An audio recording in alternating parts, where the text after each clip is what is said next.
New Thought Media Network. We are a global broadcast network of positive music, media, and entertainment, inspiring humanity's evolution along the journey of enlightenment and creating a world of love, peace, empowerment, and prosperity for all. New Thought Media Network. Positively inspiring.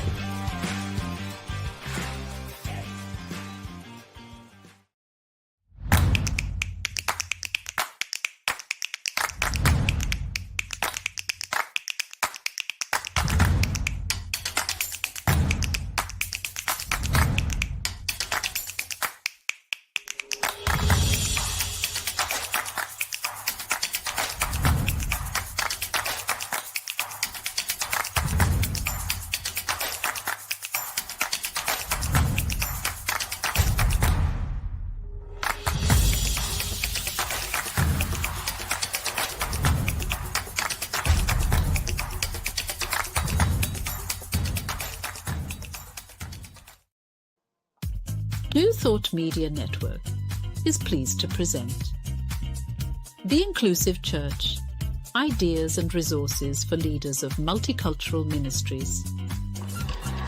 The Inclusive Church with Tracy Brown. Tuesdays at 12 noon Mountain Time. Join Tracy and her guests as they go deep and share practical tips and resources you can use in your ministry. And now let's explore the Inclusive Church with Tracy Brown.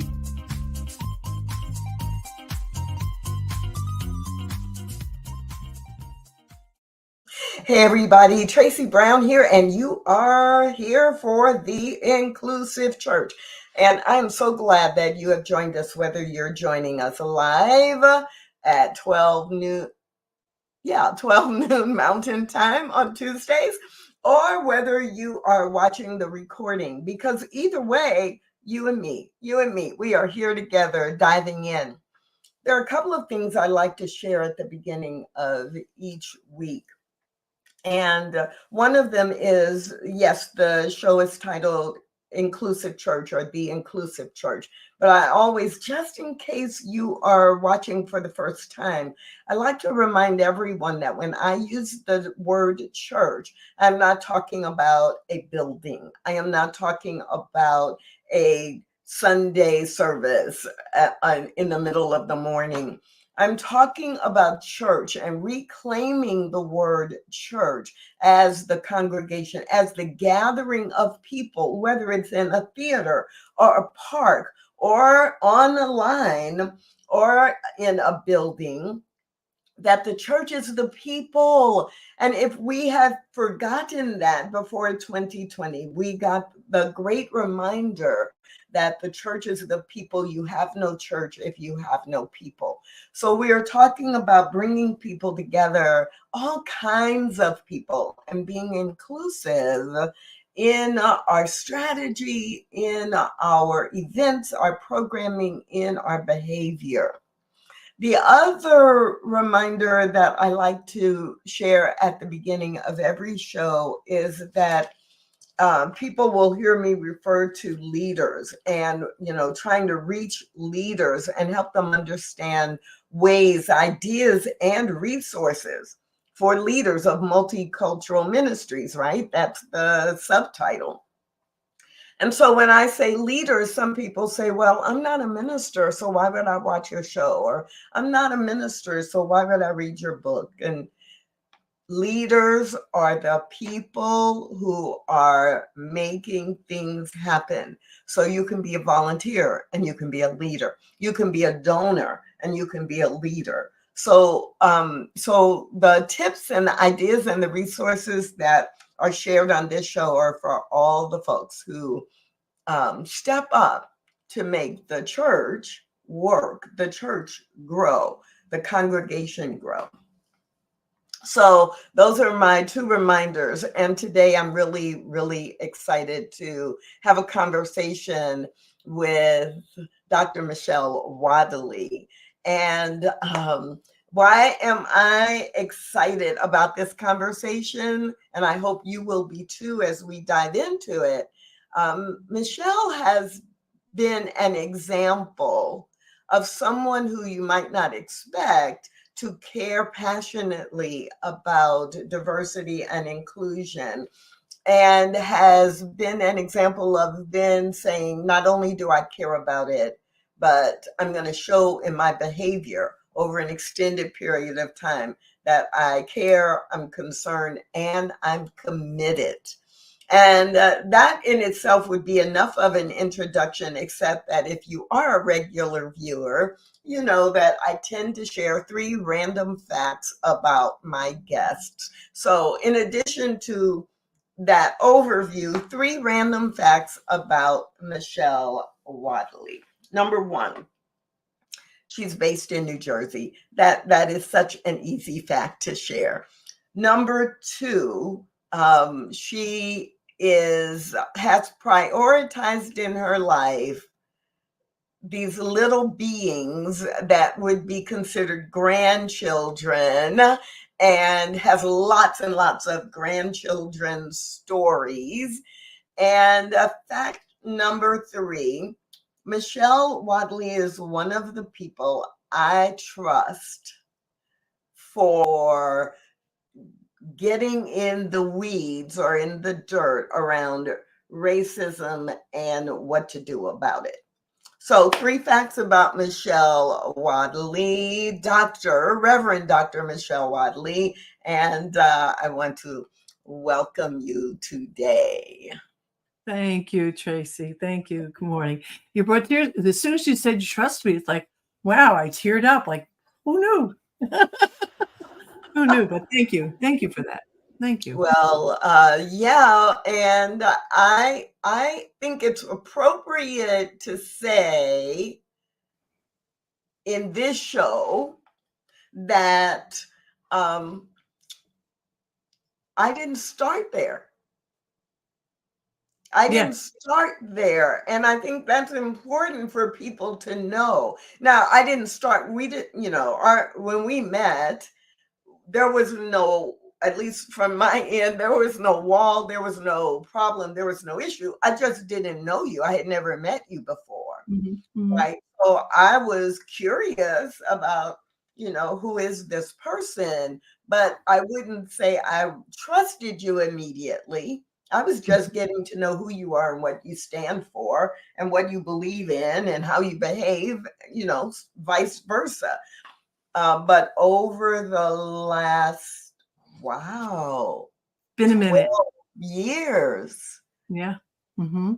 Well, the first time I met you, we were in, was it in Phoenix?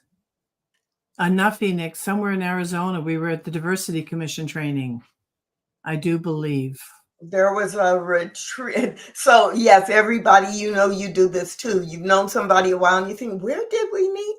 Yeah. I facilitated the retreat for the Diversity Commission. Mm-hmm. So that would have been 2013 or 2014. So yeah, 2012, 2013, 12 years ago. And so we didn't have any reason. I mean, at least for me, I didn't know anything about you except you were one of the commissioners on the CSL at that time, Diversity Commission. And so, yeah, but over the years, it's like, oh yeah, if I want an opinion, if I want, some ideas about how to reach people, all of that, it's like, okay, what has Michelle done? What has Michelle learned? What's Michelle think about it?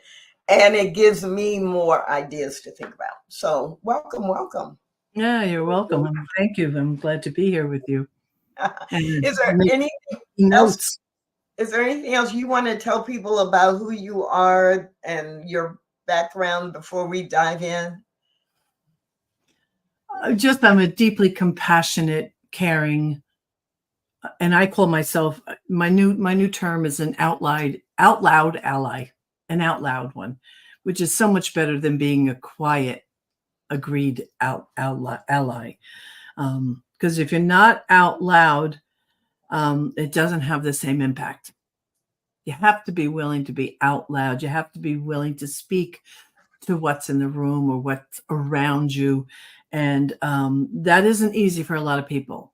It isn't easy, and there's many, many reasons for that. But that's probably the only thing I care about adding. And that the work continues, that the work, it's not a one and done. This is not a one and done, folks. It's not easy.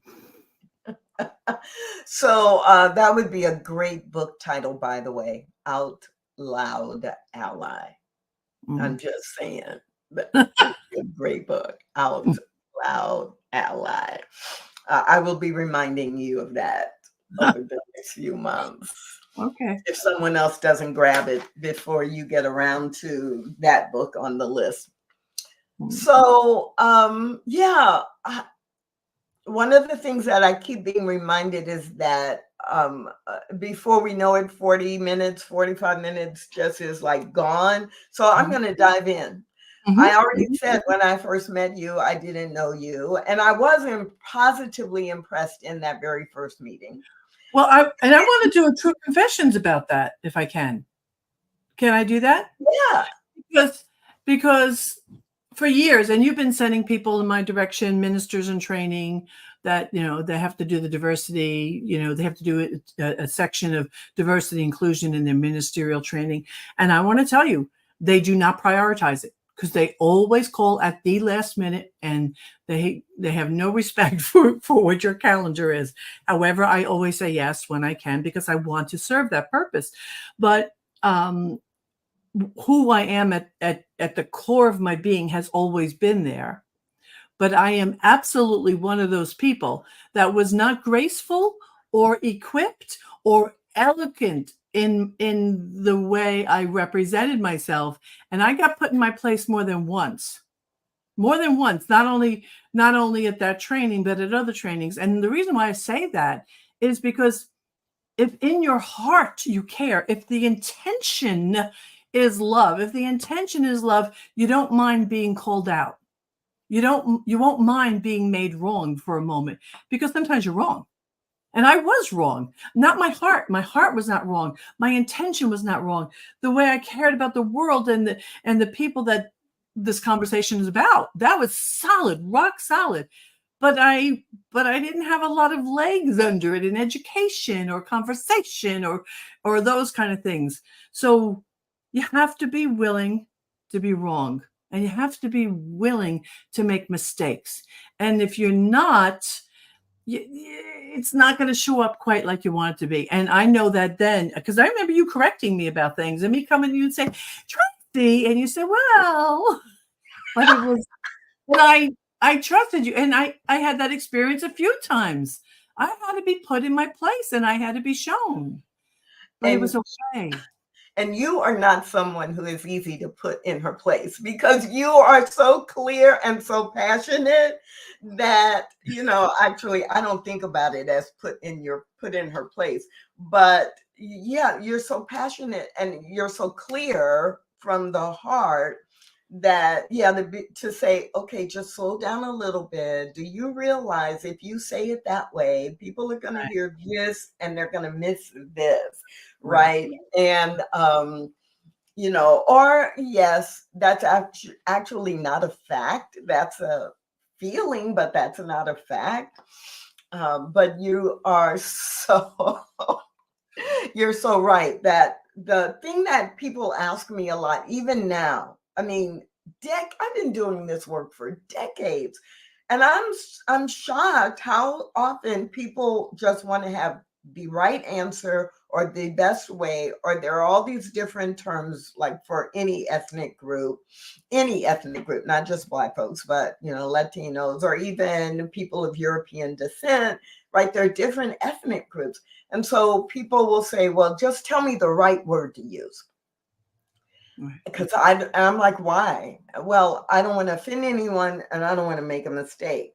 Okay, those are kind of noble goals. Nobody wants to offend someone in theory who's doing this work, but we are going to offend some people because we are going to get some things wrong. Even me, and I do this work. And people all the time, but mostly white people. And so it's like the desire, the goal should not be, I don't want to offend people or I don't want to be wrong, because that's that's centering me in the experience. It's all about me being good or feeling good. But I say what I want is to build bridges with other people. So I should be more concerned about them. Right. And so it's that the goal is not being right 100% of the time. The skill is, how do I recover? How do I have the relationship or the conversation that builds a bridge once I've made a mistake or offended someone, rather than just feeling bad about making a mistake and now I'm going to go hide because I messed up. Right. Okay, I'm looking at you. Everybody's looking at you on the screen. And let's say it's somebody who doesn't know you. Mm-hmm. Okay. A common question might be, regardless of race, ethnicity, age, gender, sexual orientation, any of those things, why, like, you look like you have a good life. You look kind of pulled together. You present as a white woman who's got it all made, right? Like I said, somebody who doesn't know you, right? You're a minister. You're a minister. You've got a ministerial degree. You've led churches. You've been on the leadership council for Centers for Spiritual Living. You're all that. Why do you care about this diversity stuff?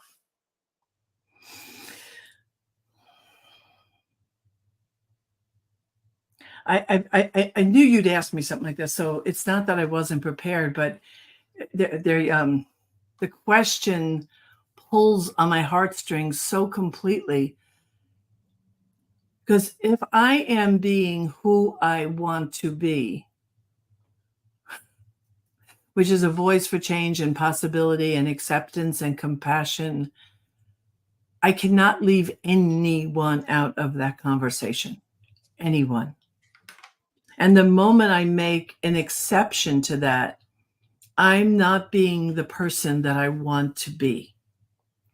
And I care profoundly because I believe that our planet, in this country especially, that we are better together. And I don't mean that as some cliche. I mean it literally. And if you go into the forest, if you're a hiker, there are some places like in New Jersey where the forests were planted during the Great Depression.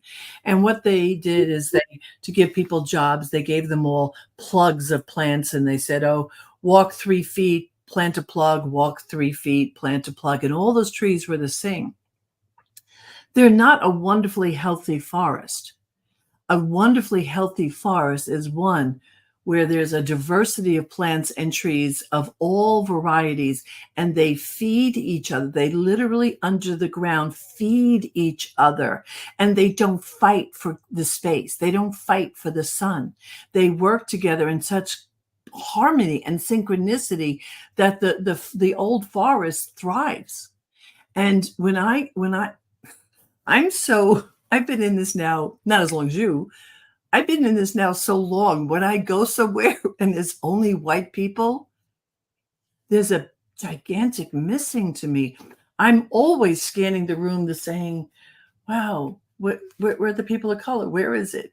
Because when we're together and when that's the fabric of the gathering, it's a completely different gathering. It's beautiful. And I'm so grateful from the beginning of my ministry. We've had that from the very beginning. We always were just this wide variety of people from different religions. And because when we were becoming a church, I never called us a church. Before we were called centers, I called us a center because I had a good friend who was Jewish, and I wanted him to feel comfortable, and he was, but he wanted his wife to feel comfortable. So we did everything we could because we would, without a sign on the door, we wanted to be known as "You are welcome here," without question. And so, and I am enriched. My life is enriched. My life is enriched because of it. Diversity and inclusion it's just rich in texture and sounds and artistry and music, all of it. It's just so beautiful. If for no other reason, I do it because it's so damn pleasurable. It's pleasurable because all of any one kind, like you don't eat just white food on a plate, or you don't, they tell you eat a variety of colors and you'll be healthy. So for me, it's that, it's that. And I'm just a profoundly caring individual, and that includes everybody. So I didn't even have in my mind that we would have the conversation related to what I'm getting ready to say, but we are going to have it. Okay.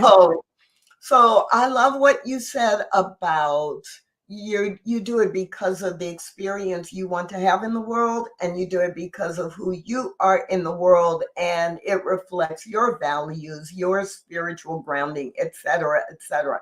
So I tend not to use the word ally, because often when I am engaged with people and they are using the word ally, they are coming from a place of I'm doing this to help, this poor group, or I'm doing this to pull up this, group that doesn't have what I have. And so it's still coming from that place of I'm good, and so I have the power and the authority to make the world good or better for you. And so I really, I don't care that other people use the word ally. I think the book title Out Loud Ally would be perfect for you, but I tend not to use it because of that. So, right. So I didn't know how you were going to say, I didn't know what you were going to say, like your why is.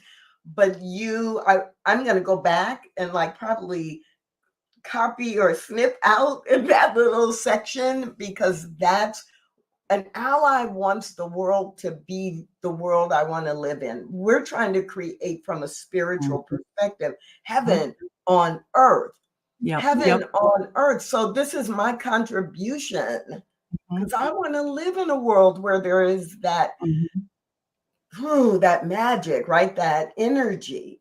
And I want to say the first spiritual community I ever belonged to, back in the day, I guess I would have thought that we were a bunch of misfit people. We were old and young and white and black and gay and straight. And I grew up around the most beautiful, loving people, and none of us were the same. We weren't the same. And it was stunning. So my son is going to be 46 this year, I guess. I'm old. And when he, not when he was first born, because he didn't appreciate Christmas then, but I have 3 sons, and I gave all of my sons a doll because I wanted to make sure I was never going to the stereotype, and they were always a black doll. And with my grandchildren, 3 of them, they get black dolls. And then now other members of the family have taken to doing that also, because I wanted to normalize the beauty. See, there's a beauty to diversity too that we haven't touched upon. And I used to say, and when these ministerial students would come to me and they would ask me how, and I'd always say, well, it's about consciousness.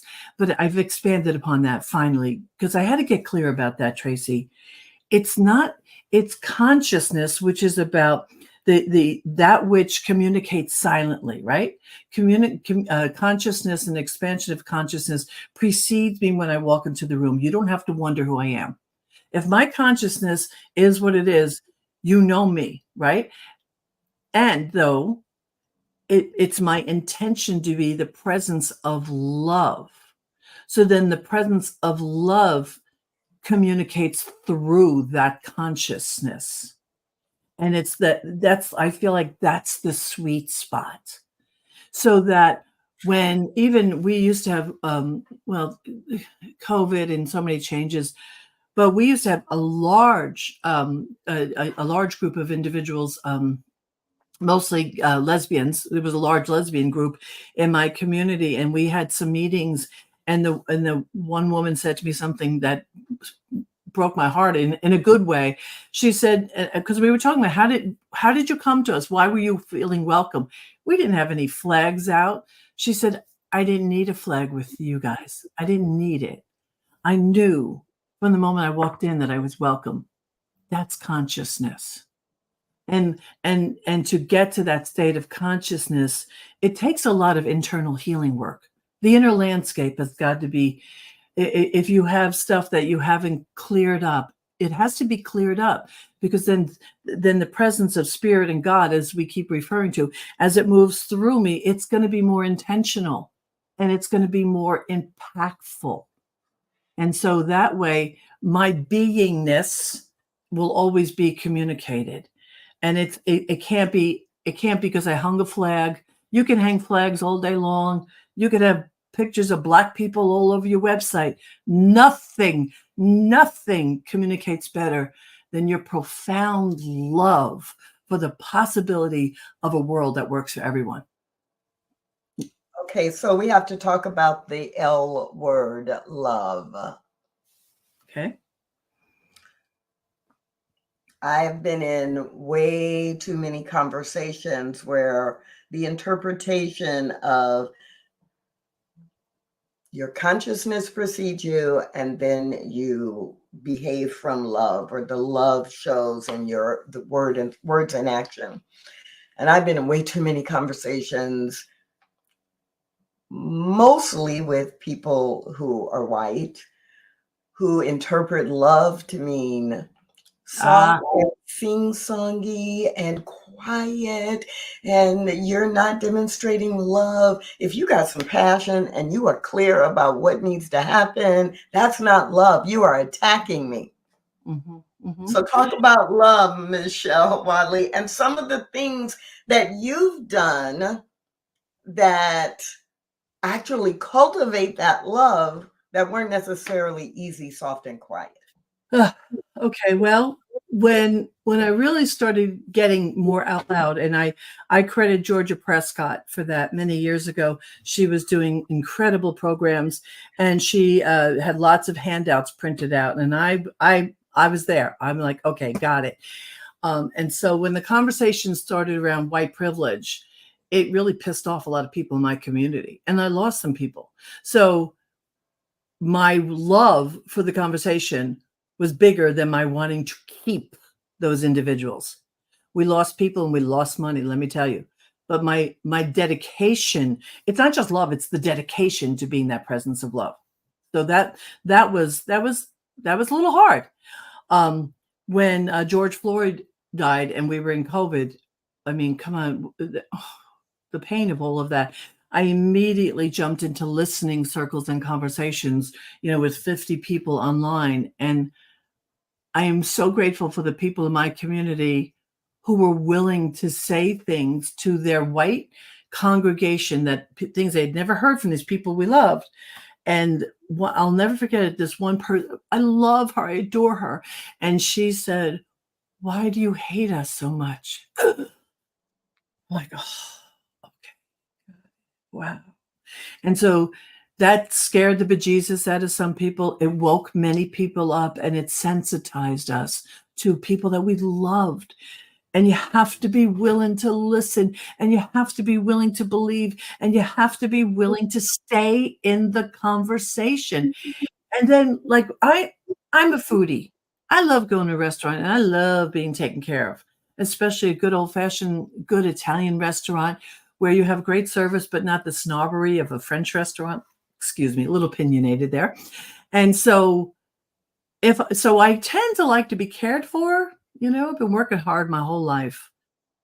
And then sometimes if I'm not being cared for properly, I start to form an opinion where I used to just think, oh, why isn't that waitress? But then the immediate thing now is, and this is what's difficult for most people, is that my privilege speaking?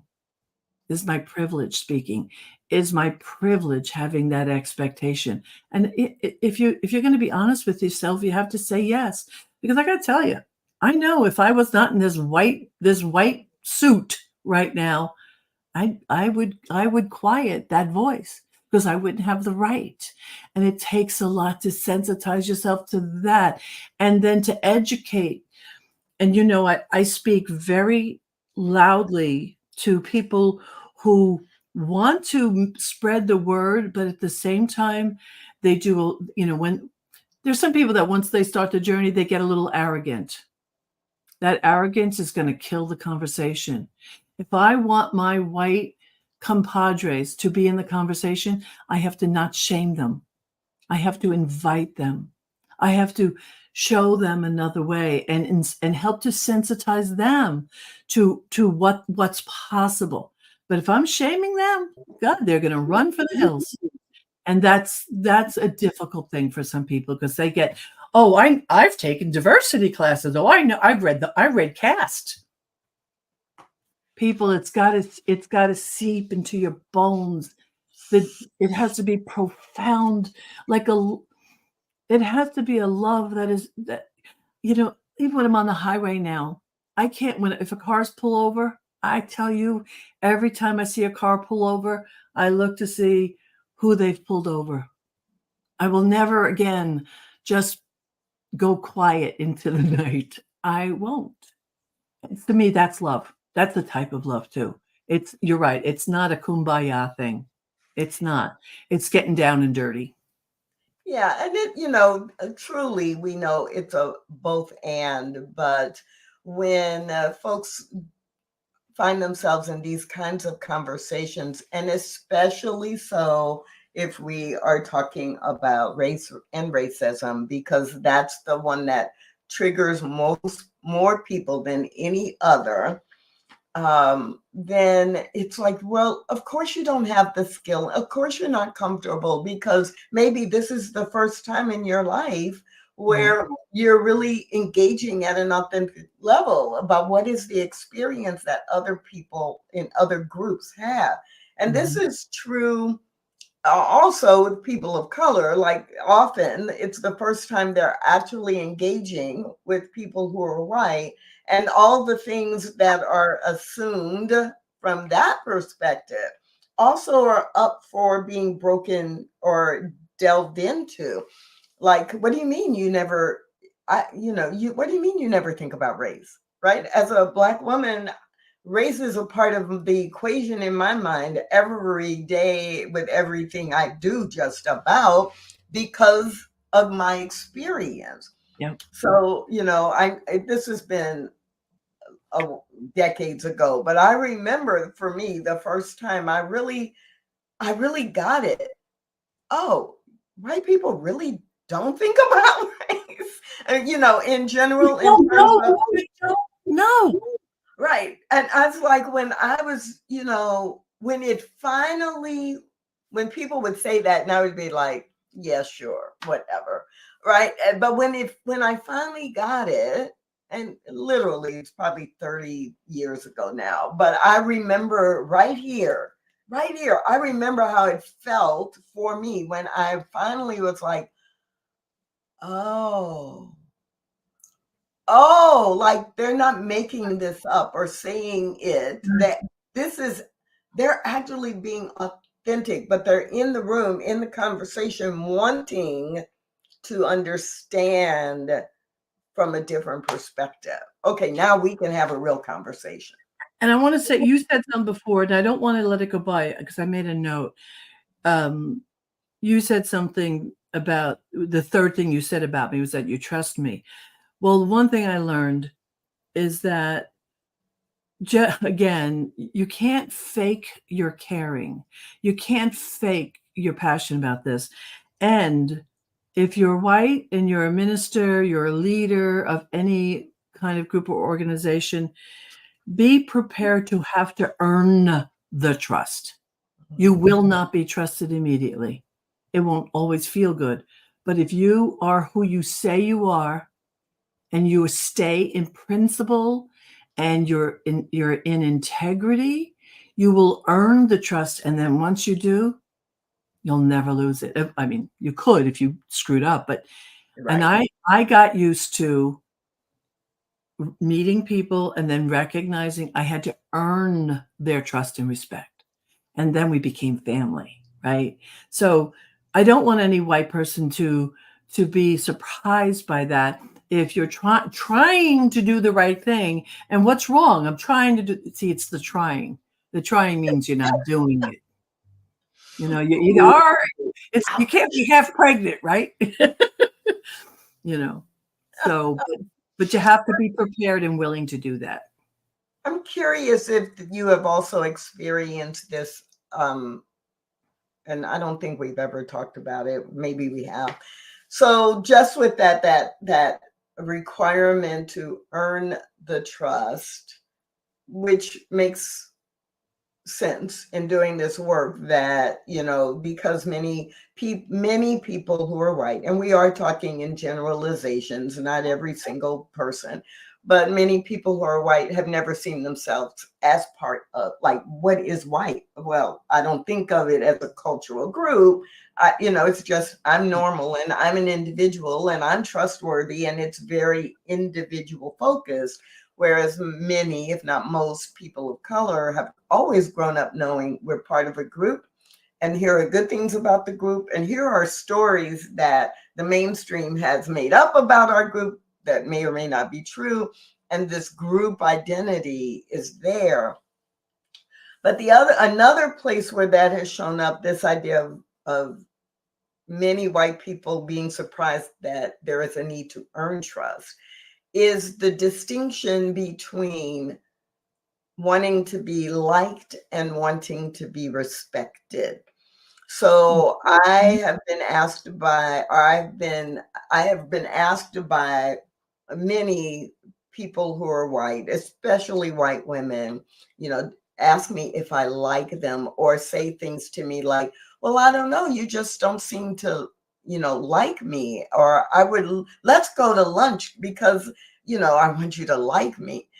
And as a Black woman, I'm like, I don't expect you to like me. I don't have to be here because you like me, but I demand that you respect me, whether it's in the role that I am in or whether it's just respect me as a person. Like, that's the line. I'm not trying to go to lunch with you. I'm not trying to come to your house for dinner. We are in this team, or we are in this church together. And okay, that's great. So you're smiling. So I'm thinking there's something you've experienced that is around this. In general, white women especially are raised or have this mindset or have been socialized. That's the word, maybe socialized, that I need people to like me, and I want to be with people who I like. And Black women, especially the women of color, tend to have been socialized. Don't expect people to like you, and you don't have to like them. But the bottom line is respect. Yeah. Well, a few things. You're just sparking a few things. God, we could go on for hours, couldn't we? Of course, you've been doing this for 30 years. I'm sure this is like a tease. But again, that's trying to earn your way into heaven. It's an effort. That's where you're trying to earn your way into heaven. And it won't work. It doesn't work. But and here's the thing, and here, there was a book I had in mind. I got to be honest. I had a book in mind, but I don't remember what the title of it is. I've written some things about it. It's like, I'm sorry, but I can't be not white. So as much as these conversations about acceptance, sometimes I can't apologize enough. I'm always going to be white. There's nothing I can do about this. So if I can't do anything about the surface, I got to go underneath. And so if some white individuals listening want to just have a little bit of an analogy, it's not unlike women being a woman and feeling less than as a woman. So we have, as women, we have to deal with things all the time, less and less, but we have to deal with things. Face it, we were the last to get a vote, right? So there's just some things, this whole Roe versus Wade, having our rights taken away from us. And then I'm going to go one step further into, it might not seem related, but if you are somebody, if you have lived in a world, in a home where there was any kind of abuse and such, and that's the filter that you see through the world through, no one knows that that filter's there. No one knows that. But it colors the way you engage the world. Now, imagine being in this spacesuit with this beautiful color tone, and you can never not be that. And so it always speaks first. And I've heard people say hundreds and hundreds of times, well, what about such and such? And I'll say to them, especially as parents, I'll say, you do not have to worry when your son goes out of the house, whether or not he's going to come home. You live under those conditions, and then you can tell me you understand, or just contemplate that kind of fear for a while. So it's like, sometimes I want to apologize for being white, but I know that's not the answer. That's not the answer. It's just to keep dipping into the deepest part of me that cares that profoundly.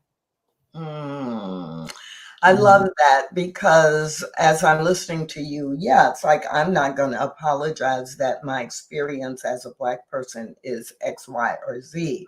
But as we are committed to building inclusive environments, we have to, as you said, we have to go within. We have to go to the invisible, and we have to learn from each other, and then move together toward our shared goal, right? Which is understanding the spiritual principles and applying them in our individual lives and in the world, or moving to do outreach of a certain kind.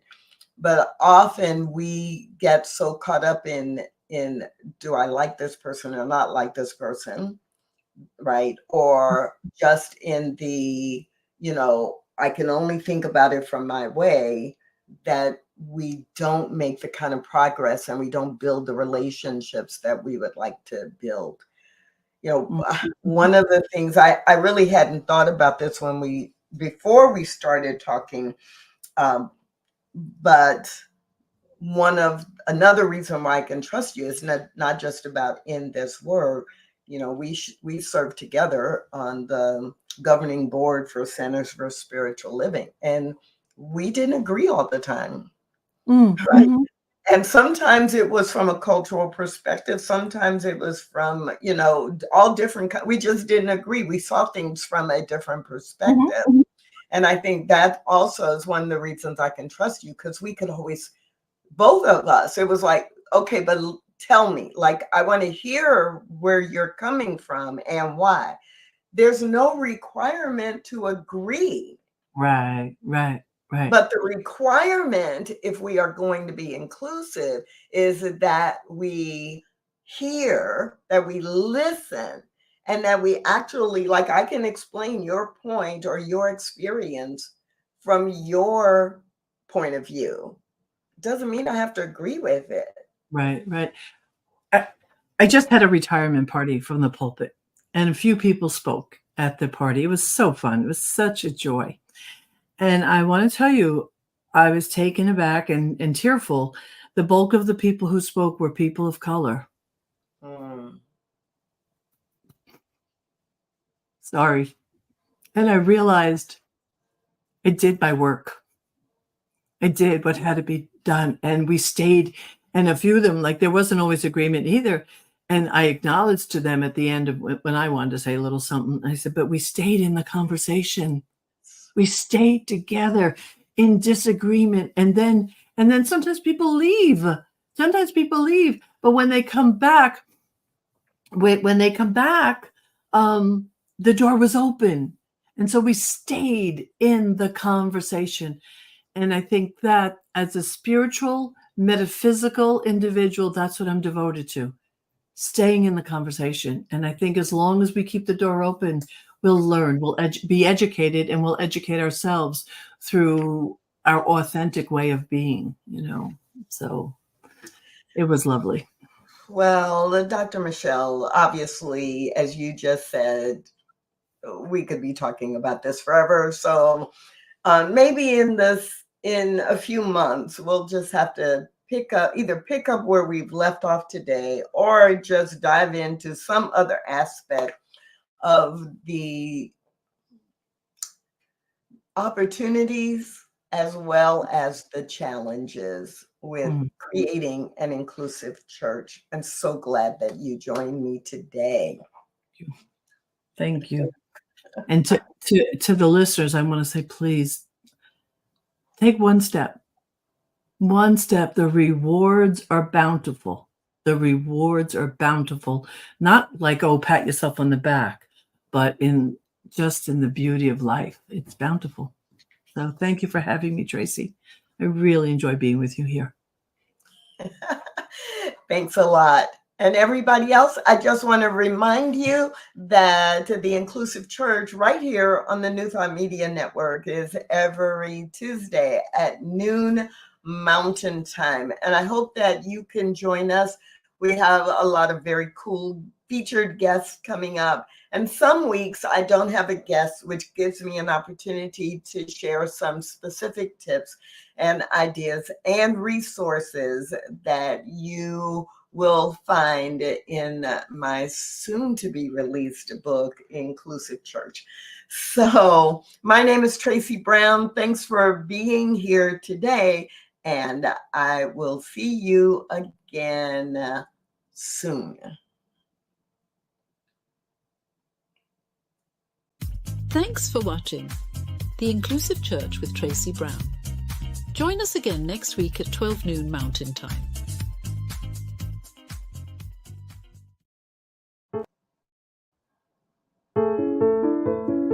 New Thought Media Network.